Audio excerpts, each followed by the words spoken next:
कविराज समीर भाई।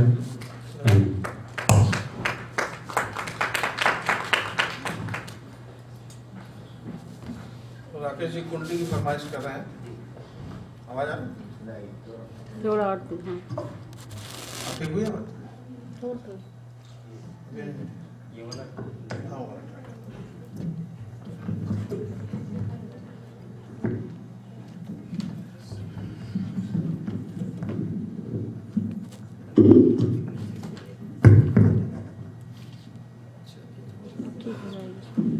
हेलो,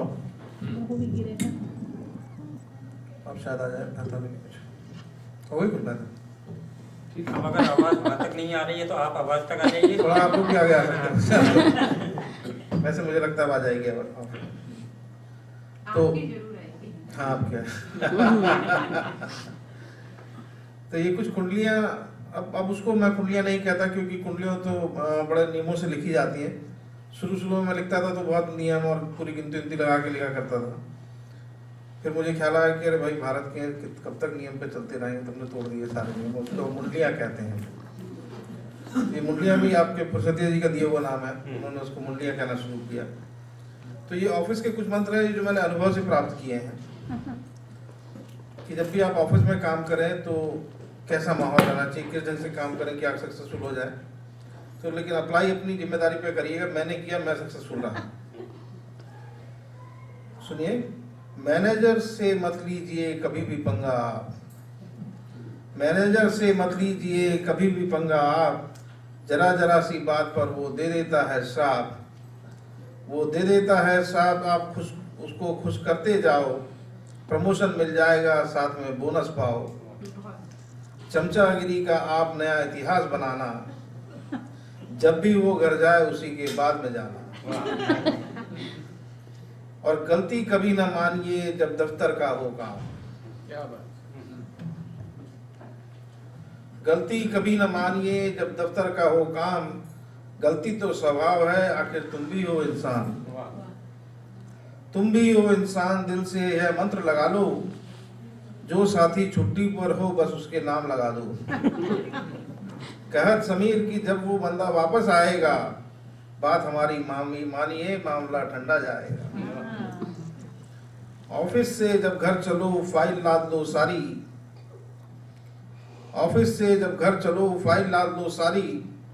थोड़ी सी मेहनत लगे पर इम्प्रेशन पड़ता भारी, इम्प्रेशन पड़ता भारी कि ऑफिस में नाम मिलेगा, और घर के कामों से भी तो थोड़ा आराम मिलेगा। बतलाया है गुर आपको अपने तक रखना बात, बतलाया है गुर आपको अपने तक रखना बात। जीवन भर सजती रहे यूं ही मस्ती की बारात, और ऑफिस में जब तक रहो करते रहो आराम। ऑफिस में जब तक रहो करते रहो आराम।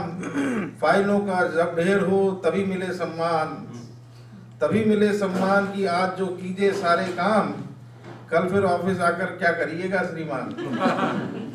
कहत समीर कविराय की आज की कल पर टालो, ऑफिस में आराम से दनादन कविताएं रच डालो।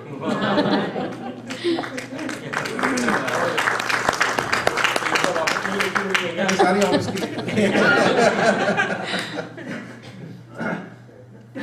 आपके बॉस में आनी है ना? नहीं, वो हिंदी समझते नहीं। होते तब भी मैं सुना लेता, उनको हिंदी बिल्कुल भी नहीं समझ में आती। दूसरे बॉस हैं। हाँ, दूसरे बॉस हैं।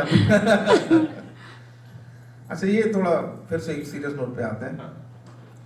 ये मैथिली शरण गुप्त ने जब रामचंद्र जी के बारे में कहा था कि राम तुम्हारा चरित्र स्वयं एक काव्य है, कोई कभी बन जाए सहज संभाव है। सहज संभाव है।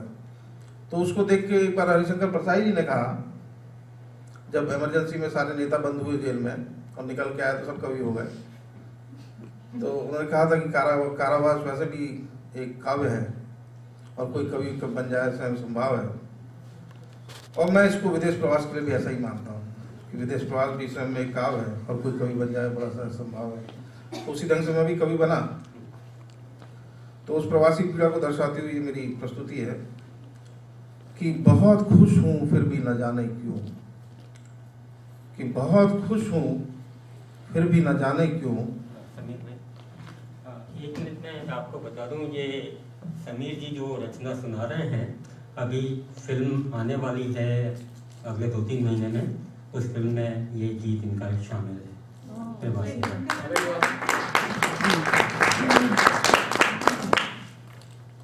तो सुने, बहुत खुश हूँ फिर भी न जाने क्यों, आंखों में एक नमी सी लगे, और मेरी हसरतों के महल के नीचे खिसकती जमी सी लगे। कि सब कुछ तो पा लिया मैंने, फिर भी एक कमी सी लगे, और मेरे दिल के आईने पर यादों की कुछ धूल जमी सी लगे। और जिंदा हूँ यह एहसास तो है फिर भी, जिंदा हूँ यह एहसास तो है फिर भी, अपनी धड़कन कुछ थमी सी लगे, और खुद से नाराज होता हूँ जब भी जिंदगी मुझे अजनबी सी लगे। कि जिंदा हूँ यह एहसास तो है फिर भी, अपनी धड़कन कुछ थमी सी लगे, और खुद से नाराज होता हूँ जब भी जिंदगी मुझे अजनबी सी लगे। और कुछ चिराग जलाने होंगे दिन में, इन लाइनों पर ध्यान चाहूँगा खास तौर पर, कि कुछ चिराग जलाने होंगे दिन में, सूरज की रोशनी भी अब कुछ कम सी लगे, और चलो उस पार चलते हैं, और चलो उस पार चलते हैं जहाँ की हवा भी कुछ अपनी सी लगे।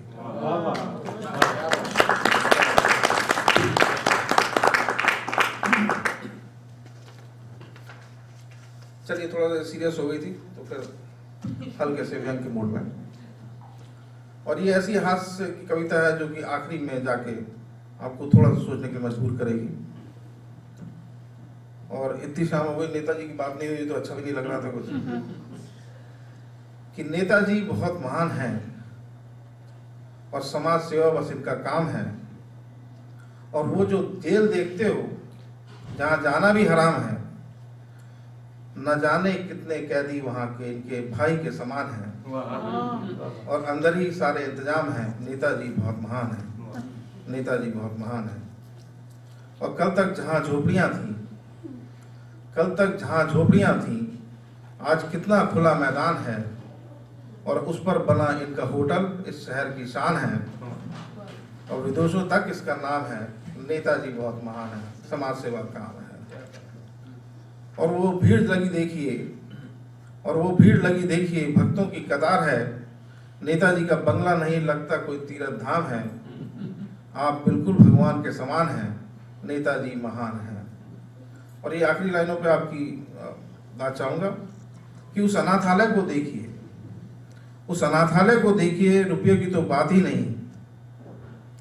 उस अनाथालय को देखिए, रुपये की तो बात ही क्या, एक अदद बच्चा वहाँ इन्हीं का गुप्तदान है। इनके बहुतेरे एहसान है नेताजी।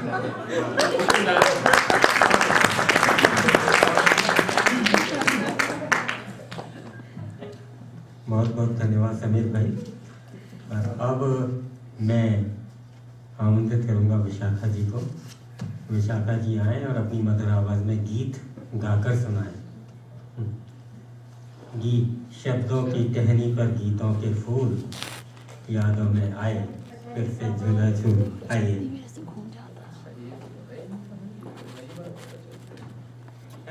धीरे धीरे आपको पता चलेगा। राह पे ले पहली बार तो नहीं, बात है ना, राह पे ले तो आए हैं उन्हें बातों बातों में, और खुल जाएंगे 2-4 मुलाकातों में।